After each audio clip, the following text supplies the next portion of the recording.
لہٰذا اب دونوں آیتوں کو ملا کر بات بالکل ستھری ہو گئی کہ شہید کو نہ مردہ لکھا جا سکتا، نہ مردہ کہا جا سکتا، نہ مردہ سوچا جا سکتا، بلکہ ہمارے ایمان کا تقاضا یہ ہے کہ انہیں مردہ کسی اور کی زبان سے سنا بھی نہیں جا سکتا۔ ہم سن بھی نہیں سکتے کہ کوئی دوسرا انہیں مردہ کہے اور ہم خاموش تماشائی بن کر کھڑے رہیں، ہم خاموشی سے اسے سن لیں، یہ بھی ہماری ایمانی حرارت کے خلاف ہے۔ ہم نہ مردہ کہتے ہیں، نہ مردہ لکھتے ہیں، نہ مردہ سوچتے ہیں، نہ مردہ کسی اور کی زبان سے سننا گوارا کرتے ہیں۔ یہیں سے یہ مسئلہ بھی حل ہو گیا کہ جب نواسے کے تعلق سے اتنی عظیم پابندیاں ہیں تو اس مقدس نانا کا عالم کیا ہوگا ان کی حیات کے تعلق سے۔ آج میرے لیے یہ سعادت مندی ہے کہ اس پیاری شب میں جسے ہم شب عاشورہ کہتے ہیں، عالی جناب عزت مآب ڈاکٹر سید اقبال ہاشمی کے دولت کدے پر اپنے ان احباب کے بیچ اور ہمارے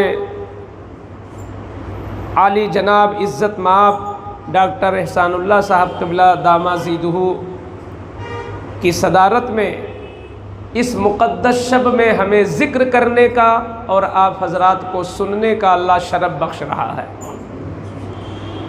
ہم لوگ یہاں تک پہنچے تھے کہ سیدنا امام حسین رضی اللہ تعالیٰ عنہ شب عاشورہ کو میدان کربلا میں ذکر میں، فکر میں، تلاوت میں، ریاضت میں، عبادت میں گزار دیتے ہیں۔ یعنی آپ کی شب کھلے میدان میں اگر گزری تو شکوہ شکایت میں نہیں، خوف و ہراس میں نہیں، باطل کے ڈر میں نہیں، مولا کی عبادت میں گزری۔ رات گزر گئی، جب اذان فجر ہوئی اور نماز فجر کے بعد اب وہ قیامت صغریٰ سامنے ہے اور وہ خونی منظر سر کی آنکھوں سے حسین دیکھنے والے ہیں۔ اللہ اکبر۔ سیدنا امام حسین رضی اللہ تعالیٰ عنہ کتنے وسیع القلب تھے، اور آپ کے دل میں اللہ نے زمین اور آسمان کے بیچ جو وسعت ہے، کہیں اس سے زیادہ وسعت اللہ نے ان کے قلب میں بخشا تھا، کیونکہ ایک مومن کا دل حضور فرماتے ہیں عرش الہی ہوا کرتا ہے۔ قلب المؤمن عرش اللہ، مومن کا دل عرش الہی ہے، تو پھر حسین کے دل کا عالم کیا ہوگا؟ وہ عام مومن نہیں، وہ اخص الخاص مومن ہے، جنہوں نے ایمان کو دیکھا ہے، حضور کو جنہوں نے بہت قریب سے مطالعہ کیا۔ تو جب بالکل حالات یہ بن گئے کہ جنگ ہونی ہے، تو پھر امام نے ایک اور تقریر فرمائی اور کہا کہ امام مسلم کے ظلماً قتل کا جو داغ تمہاری پیشانیوں پہ پڑا ہوا ہے، اور ان کے 2 نونہال بچوں کی شہادت کا جو جرم تمہارے کندھوں پر لدا ہوا ہے، یہ داغ بھی مٹے گا، وہ جرم بھی ہٹ جائے گا، تم معاف کر دیے جاؤ گے اگر اب بھی میرا نسب تم پہچان لو کہ میں کون ہوں۔ آپ نے اپنا تعارف کرایا کہ کیا میں مولا علی کا بیٹا نہیں ہوں؟ کیا میں پیغمبر آخر الزماں کا نواسہ نہیں ہوں جنہوں نے اپنے کندھے پر مجھے بٹھایا، میرے لبوں کو چوسا، مجھے بوسا فرمایا؟ کیا تم اس بات کو تسلیم نہیں کرتے ہو کہ اس وقت زمین پر اس مقدس نبی کا نواسہ تنہا میں ہوں؟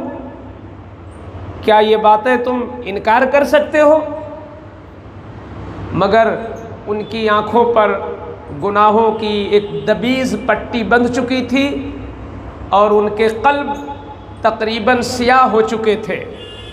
کیونکہ حدیث میں ہے کہ انسان جب کوئی گناہ کرتا ہے اور پھر توبہ کر لیتا ہے تو اس کا اثر یہ ہوتا ہے کہ گناہ کرنے سے انسان کا جو صاف و شفاف دل ہے اس دل پر ایک معمولی سیاہ نقطہ پڑ جاتا ہے، اور جیسے اس نے توبہ کیا تو وہ نقطہ صاف ہو جاتا ہے۔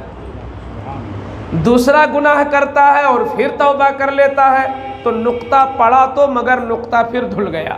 اس طریقے سے آدمی توبہ کے ماحول میں اپنی زندگی گزار لے جاتا ہے، لیکن اگر کوئی گناہ کرتا رہے اور توبہ کی طرف نہ بڑھے تو نقطے پڑھتے پڑھتے اس کا پورا دل سیاہ ہو جاتا ہے، اور جب پورا دل سیاہ ہو جاتا ہے تو حق اور باطل کا امتیاز اسے ختم ہو جاتا ہے۔ وہ باطل کو بھی حق سمجھتا ہے، وہ شر کو بھی خیر سمجھتا ہے، وہ برے کو بھی بھلا سمجھتا ہے، اس کے اندر سے وہ امتیاز ہی ختم ہو جاتا ہے۔ شاید یہی حال کوفیوں کا ہو چکا تھا۔ انہوں نے جو کردار پیش کیا، جو گھنونا کردار پیش کیا آل رسول کے ساتھ اور خاندان نبوت کے ساتھ، اس کی بنیاد پر ان کے دل سیاہ ہو چکے تھے۔ حسین کی تقریر کا کوئی اثر نہ پڑا۔ ایسی صورت میں حر، جنہوں نے سب سے پہلے لشکر لے کر کے امام حسین کی ناکہ بندی کی تھی اور حسین کو کربلا میں رکنے پر مجبور کر دیا تھا اور ادھر ادھر جانے سے منع کر دیا تھا، مزاحمت کی تھی، اب انہیں خیال آیا کہ میں نے تو یہ سوچا بھی نہیں تھا کہ حالات اس حد تک برے ہو جائیں گے۔ تو اب اپنے گناہ کا احساس ہوا، اپنے جرم کا انہیں شعور ہوا کہ یہ تو بہت بڑی مجھ سے خطا ہوئی، کہیں ایسا نہ ہو کہ سبب اول میں ہی بن جاؤں، میں ہی سبب بن جاؤں اس عظیم جنگ کا۔ اس تصور میں ان کے جسم پر کپکپی طاری ہو گئی۔ یہ اور بات ہے کہ ان کی بھی آنکھوں پر پہلے پٹی تھی، مگر تقدیر اچھی تھی، اللہ تبارک و تعالیٰ کی طرف سے انہیں ہدایت نصیب ہونا تھی، جس کی بنیاد پر انہوں نے یہ محسوس کیا کہ یہ کربلا ہی میں کھڑا ہوں، مگر جدھر حسین کھڑے ہیں ادھر کی زمین جنت معلوم ہو رہی ہے، اور جدھر عمرو بن سعد کا لشکر ہے یہ زمین جہنم معلوم ہو رہی ہے۔ ایسی وحشت انہیں محسوس ہوئی۔ ان تمام تصورات کی بنیاد پر وہ کانپنے لگے۔